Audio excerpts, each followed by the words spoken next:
Though the Samsung Galaxy S25 smartphones are coming closer to release, we're still in an information drought from official sources. Having to battle with leaks and conjecture alone makes expressing anything definite about the potential of the upcoming S25 and S25 Ultra.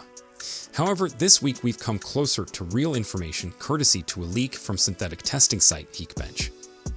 The site, which specializes in evaluating CPU performance in a controlled environment, contains what seem to be specs for the Snapdragon 8 Gen 4 processor that will be utilized in the S25 Ultra. Spotted by Scooper to Run Vets 33 on Twitter, we have our best lead on the performance potential of the high-end smartphone. Though these tests aren't the be-all and end-all of processor performance, they offer a basic sense of how CPUs perform against one another. In single-core performance, the Snapdragon 8 Gen 4 achieved an outstanding 3069, with a multi-core score of 9080. Compared to the A18 processor featured in the iPhone 16 series, which scored 3091 and 7129 respectively, this is a substantial gain, albeit the single-core performance of A18 is somewhat higher. This leak also seems indicates that the Gen 4 CPU will continue to employ the 6+2 core structure. If it isn't broken, don't fix it, we guess. The Geekbench website also apparently reveals that the Snapdragon 8 Gen 4 will feature 12 gigs of RAM, which is significantly higher than that of the iPhone 16. Given the substantial performance capabilities of the smartphone, which is being promised for anything from high-end picture editing to gaming, this is a weighty set of possible specifications. Bear in mind that none of this is set in stone, however.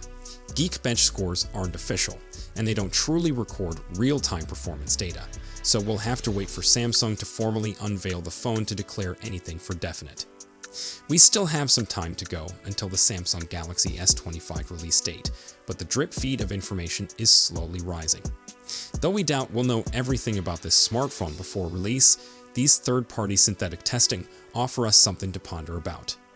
If these stats for the Snapdragon 8 Gen 4 are even somewhat correct, then the S25 Ultra will be a powerful addition. Having recently converted to titanium for the frame of the Galaxy S24 Ultra, we don't expect Samsung will make a change for the S25 version. Likewise, Samsung has utilized the same basic design for subsequent Ultras, with the cameras stacked in vertical rows on the back of the phone with the lenses protruding slightly from the rear. We don't believe that's going to change either, but leaked CAD renderings that are expected to start surfacing in the coming months will tell the story. A Galaxy S25 rumour indicates the display of Samsung's entry-level model to rise in size, reaching 6.36 inches compared to 6.2 inches for the Galaxy S24.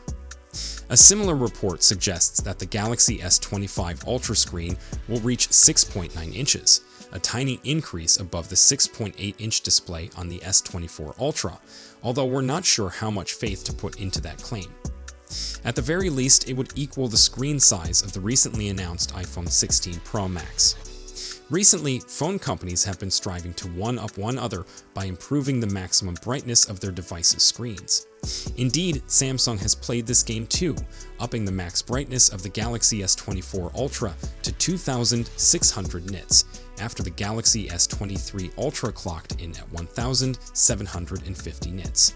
We wouldn't be shocked to see the Galaxy S25 Ultra increase the stakes higher.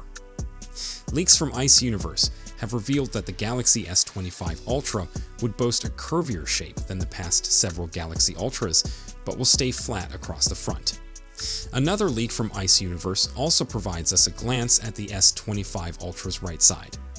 It also looks that the Galaxy S25 Ultra might be the smallest Ultra smartphone, with a total thickness of 8.4 millimeters, making it the thinnest Ultra device we've seen since the Galaxy Note 20 Ultra.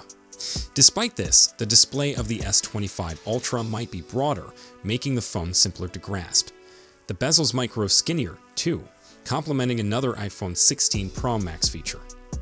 However, there's suspicion that Samsung may be testing a prototype that skips the second telephoto lens, leaving the S25 Ultra with 3 camera lenses instead of 4.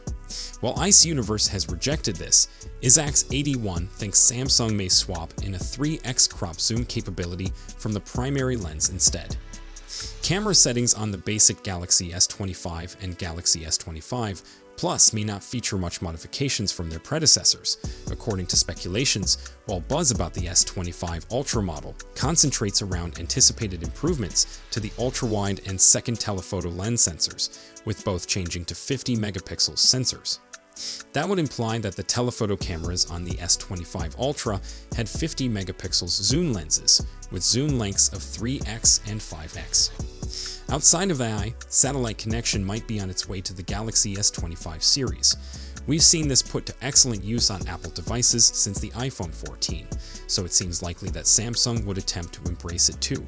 So, if you have any questions or comments, please leave them down below. Don't forget to like and subscribe to our channel for more tech news. Thank you for watching, and I will see you in the next one.